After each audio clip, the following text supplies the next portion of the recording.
Nan moun sa met la mwen ou mwen ki pi bel. Mwen pi bel? Ya. Merci. Ya mwen tou. Mwen wè kom si la met la ou ti jan kom si la bon ti espas. Bada men paski. Bon kod nou? Yeah. Kon pou ki tam bon kod nou nan? Kon nou ta fin sport ave. Paske le map kado bien gade kom sa. Bel garçon ta pou bien campé. Bada men det de mes deve pou al trompem. Paske mwen men mwen joun wak gade m la we valisa mba jamba avel. Mdoujou ame. Pou ki sa? Pou sa ou toujou ame?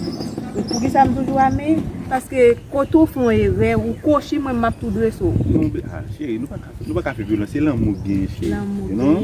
Se lan mou, kom sa nou pa ka Bon nan fe pose violon. question. Esko ta reme e pou konti ou pou man sama avon pou m gen yon lot, pou separe man sama avek yon moun anko. Mwen sa mdou lan, so se sel ou menm ki la. Mwen nan moun sa.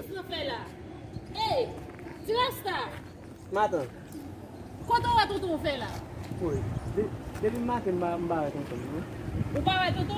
Jodi a mwen men? Mwa kache pou mwen. Jodi a? Matot. Sage. Quand on est dedans, tonton, tu nous donnes notre douche. On met notre douche là, on va bien se papier. Toto de mettre sa douche. Oui, Si te wash la la, mwa gade. Oui, allez. Bon, tonton, bon, mal écoutez moi. Tonton, again. Sam se ki la men. Ou mouri. Sa Matot, kwa moi, se? cap mandé pour moi pour gros bout de wash. Ki sa? Matot.